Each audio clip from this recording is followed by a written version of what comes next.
জয় গুরু, জয় শ্রী শ্রী মহাবতার বাবাজির জয়, জয় শ্রী শ্রী মহেশ্বরনাথ বাবাজির জয়।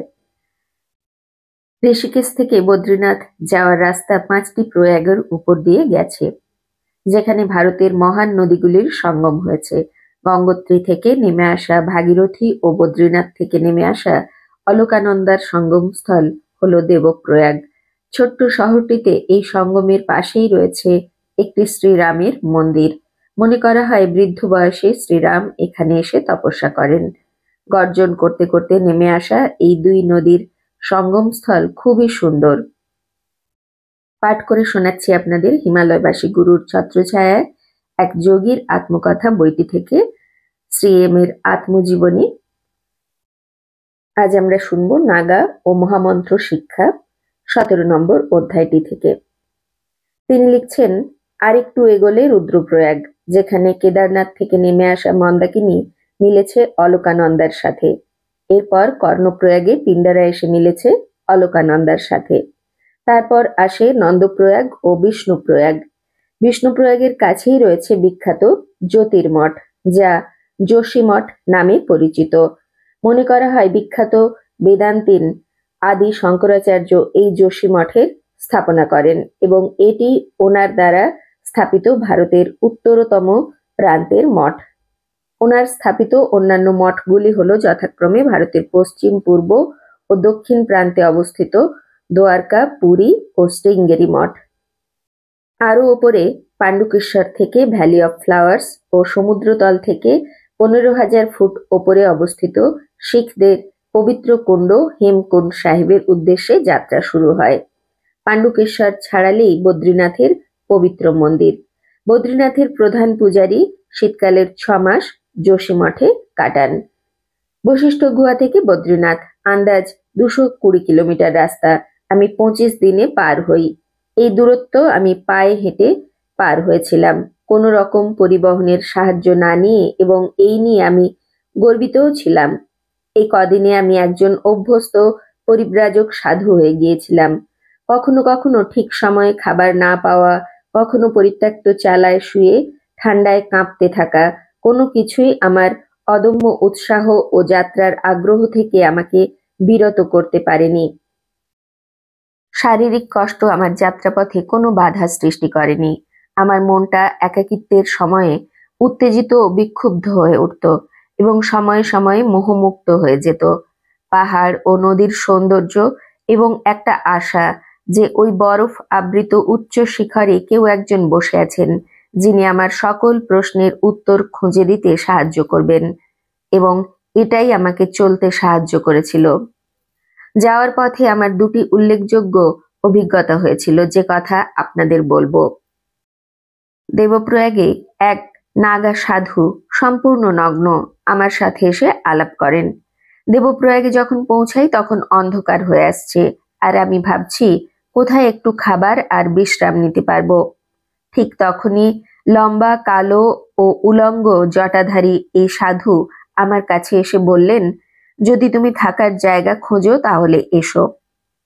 একজন নাগার সাথে থাকা এক নতুন অভিজ্ঞতা হবে, তাই আমি রাজি হয়ে গেলাম আর ওনার সাথে চলে গেলাম।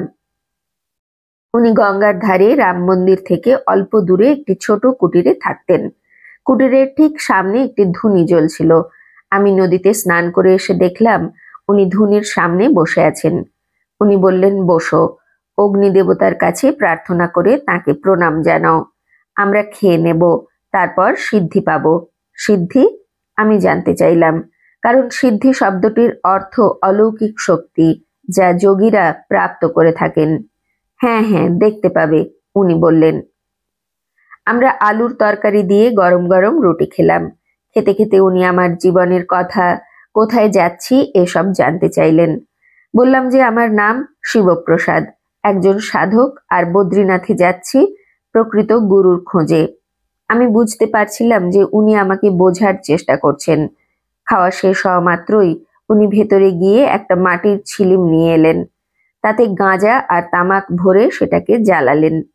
তারপর বাবু হয়ে বসে চিৎকার করে বললেন, বম ভোলে, হর হর মহাদেব শম্ভু, বলে ছিলিমে একটা লম্বা টান দিলেন। তারপর ধীরে ধীরে ধোঁয়া ছেড়ে ছিলিমটা আমার দিকে এগিয়ে দিয়ে বললেন, সিদ্ধি। এ নিয়ে তুমি শিবের জগতে বিচরণ করতে পারবে আর সকল শক্তি পাবে। আমি তোমার গুরু হতে পারি। শিব মহাদেব আমাকে একজন সুন্দর শিষ্য পাঠিয়েছেন। টানো টানো। জানো কি করে টানতে হয়?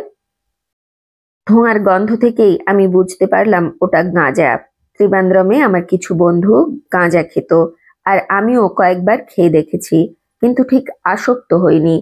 এ জিনিস একজনকে ধ্যানের স্থিতিতে নিয়ে যেতে পারে ঠিকই, কিন্তু তা সাময়িকভাবে, আর এর আসক্তি অত্যন্ত ভয়ঙ্কর। আমি খেতে চাইলাম না, তাতে উনি খুব রেগে গেলেন। অগ্নির সামনে কোনো নাগা সাধুর দেওয়া সিদ্ধি কেউ কখনো প্রত্যাখ্যান করে না। তিনি চিৎকার করে বলে উঠলেন, খেয়ে নাও। অনিচ্ছা সত্ত্বেও ছিলিম নিয়ে কয়েকটা টান দিলাম।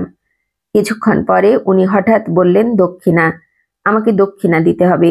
তোমাকে আমি এই রোমাঞ্চকর ধ্যানের দীক্ষা দিয়েছি, দাও। কোনো তর্কে না গিয়ে 10 টাকা দিলাম। আরো আরো, গর্জে উঠলেন তিনি। আরো 10 টাকা দিলাম। বললাম, আমার কাছে এই আছে। উনি হাসলেন, বললেন, ঠিক আছে ঠিক আছে, এবার তুমি সিদ্ধ হলে, বলে আমার মাথায় হাত রাখলেন। আর একটু সিদ্ধি খাও। আমি আপত্তি জানালাম। উনি বললেন, তুমি বারান্দায় বা ভেতরে এসে শুতে পারো। আমি ক্লান্ত ছিলাম, আর গাঁজা আমাকে কিছুটা নেশাচ্ছন্ন করেছিল। নিজেকে ভালোভাবে কম্বলে মুড়ে নিয়ে ব্যাগটাকে বালিশ করে আমি শুয়ে পড়লাম। ব্যাগে তখনও কিছু টাকা ছিল। ভাবছিলাম, নাগা সাধু ওটা চুরি করে নেবে না তো। সেই রাতে রোজকার মতো ঘুমিয়ে পড়ার আগের ধ্যান আমার অতটা ভালো হলো না। মনে হচ্ছিল আমি একটা অন্ধকারের আবরণে ঢেকে যাচ্ছি, আর আমার আত্মা মোটা ভারী দড়ি দিয়ে বাঁধা। নাগা তখনও ছিলিম টেনে চলেছে। পরদিন সকালে ভোর হওয়ার অনেক আগেই ঘুম ভেঙে গেল। নিশ্চিন্ত হয়ে দেখলাম, নাগা তখনও কুটিরের মধ্যে গভীর ঘুমে আচ্ছন্ন, আর নাক ডাকছে। কোনো রকম আওয়াজ না করে কম্বল গুটিয়ে ব্যাগ, কমণ্ডলু আর লাঠি নিয়ে চুপচাপ অন্ধকারের মধ্যে বের হয়ে এলাম। যখন ভোর হলো, তখন আমি দেবপ্রয়াগ আর নাগা সাধুকে ছেড়ে অনেক দূর চলে এসেছি। কিছুদিন পর রুদ্রপ্রয়াগ থেকে কিছু দূরে একটি জঙ্গলের মধ্যে ঘুরতে ঘুরতে বুঝতে পারলাম রাস্তা হারিয়ে ফেলেছি। অন্ধকার হয়ে আসছিল, আর আমি ভাবছিলাম রাত কোথায় কাটাবো। তখনই মাঝবয়সী এক ব্যক্তিকে আমার দিকেই হেঁটে আসতে দেখলাম। তার পিঠে এক গোছা জ্বালানি কাঠ। সে জিজ্ঞাসা করলো, মহারাজ, কোথায় যাচ্ছেন? আমি বললাম, বদ্রীনাথ, কিন্তু মনে হয় আমি রাস্তা হারিয়ে ফেলেছি।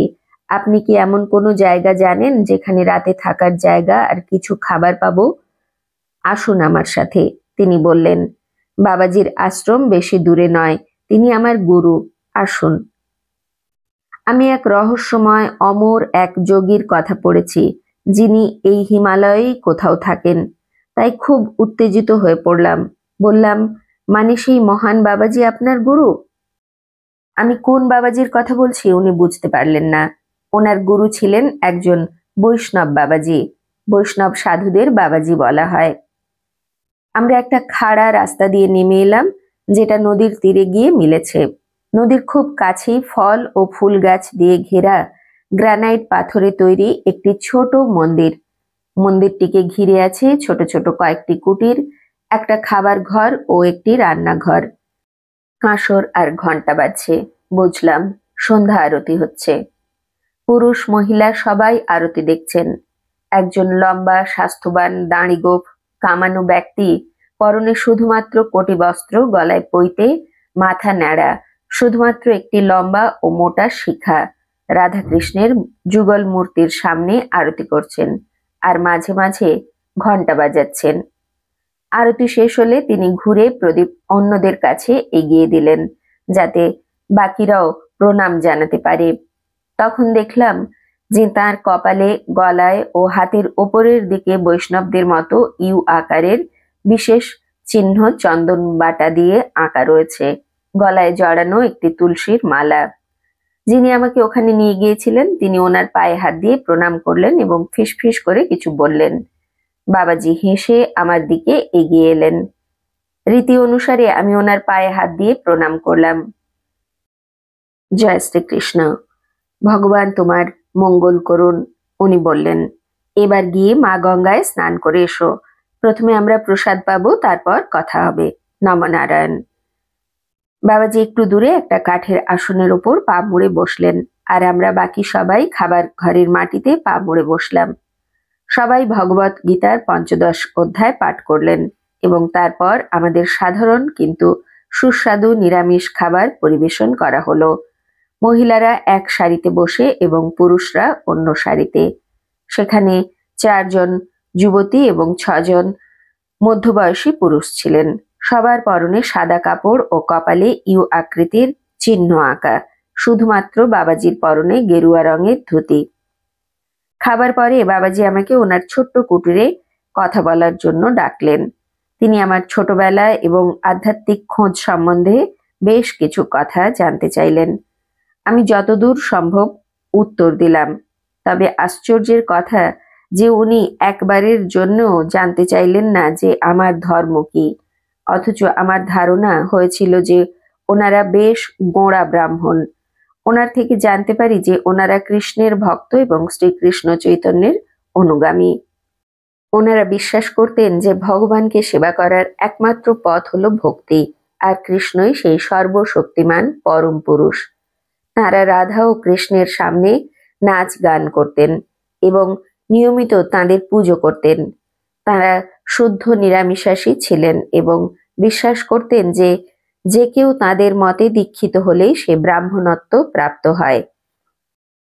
বৈষ্ণবদের মতে এই পৃথিবী কোনো মায়া নয়, বাস্তব, এবং শ্রীকৃষ্ণ এর পরম পুরুষ ও নিয়ন্ত্রক।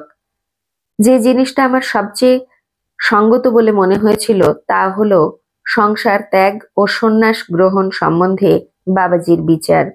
তিনি বললেন, আমি জানি তুমি সংসার ত্যাগ করে গেরুয়া পরে তাড়াতাড়ি মুক্তি পেতে ইচ্ছুক, কিন্তু যুবক, সাবধান। যদি তুমি অল্প উচ্চতা থেকে পড়ো তবে বেশি লাগবে না, তুমি আবার উঠে নিজেকে ঠিক করে আবার নিজের পায়ে দাঁড়াতে পারবে। কিন্তু যদি তুমি সন্ন্যাসের উচ্চতা থেকে পড়ে যাও তবে মারাত্মকভাবে আঘাত পেতে পারো, হয়তো আর দাঁড়াতেই পারলে না। তাই কোনো রকম সিদ্ধান্ত নেবার আগে খুব ভেবেচিন্তে নেবে। আমরা বৈদিক মত অনুসরণ করে সন্ন্যাস নেবার আগে প্রথমে গৃহস্থ আশ্রম পালন করি। আমরা সবাই বিবাহিত। ভগবানের আশীর্বাদে একজন বিবাহিত মানুষও ভগবানকে পেতে পারে, আর তার করুণা না হলে একজন সাধুও ভগবানকে পাবে না। আমিও বিবাহিত।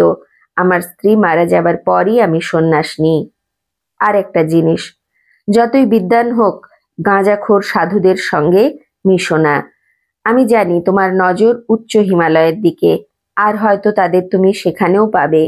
আমি খুবই আনন্দ পেতাম যদি তুমি আমাদের সাথে থেকে ভক্তি সাধনায় নিজেকে যুক্ত করতে, কিন্তু আমি জানি তুমি আগে যেতে চাও। তবে তাই হোক। তোমার আত্মা পবিত্র। তুমি যদি চাও আমি তোমাকে আমাদের মহামন্ত্রে দীক্ষিত করতে পারি। এই মন্ত্র নিয়মিত পাঠ করো, আর তোমার যখনই ইচ্ছে হবে আমাদের কাছে ফিরে এসো। ভগবান তোমাকে আশীর্বাদ করুন। জয় শ্রীকৃষ্ণ। আমি ওনার পা ছুঁয়ে প্রণাম করলাম ও তাকে ধন্যবাদ জানালাম এবং আমাকে ওং নমঃ ভগবতে বাসুদেবায় এই মহামন্ত্রে দীক্ষা দিতে অনুরোধ করলাম। তারপর আমি আমার ঘরে গিয়ে কিছুক্ষণ মনে মনে এই মন্ত্র পাঠ করলাম। তারপর শুয়ে পড়লাম। গভীর ও শান্তিতে ঘুমোলাম। ভোরবেলায় ঘুম থেকে উঠে গঙ্গার বরফ ঠান্ডা জলে স্নান করে বাবাজির আশীর্বাদ নিতে গেলাম। উনি আমার মাথায় হাত রেখে গভীর স্নেহের সাথে আশীর্বাদ করে বললেন, ভগবান শ্রীকৃষ্ণ তোমার আধ্যাত্মিক যাত্রাপথের সারথি হন। জয় শ্রীকৃষ্ণ। তারপর আমি দামোদর, অর্থাৎ যে আমাকে বাবাজির কাছে নিয়ে এসেছিল, তাকে বিদায় জানালাম এবং আবার বদ্রীনাথের উদ্দেশ্যে যাত্রা শুরু করলাম। এইভাবেই উনি এগিয়ে চলেছেন একটু একটু করে বদ্রীনাথের দিকে এবং ঝুলিতে সংগ্রহ করে চলেছেন নানা ধরনের অভিজ্ঞতা। শ্রী গুরুদেব সদা সর্বদাই চোখে চোখে রেখেছেন আমাদের সবাইকে। সেখানে শ্রীএমকেও যে তিনি চোখে চোখে রেখেছেন তার প্রমাণ আমরা তার যাত্রাপথের বর্ণনাতে বারবার পাব। এর পরের অংশে আমরা শুনব মুচি ও সন্ন্যাসী। সেটিও একটি দারুণ অভিজ্ঞতা। তবে আজ আর নয়, শুনবো আমরা পরবর্তী অংশে। জয় গুরু, জয় শ্রী শ্রী মহেশ্বরনাথ বাবাজির জয়, জয় শ্রী গুরু বাবাজির জয়। গুরু কৃপা হি কেবলম, জয় গুরু।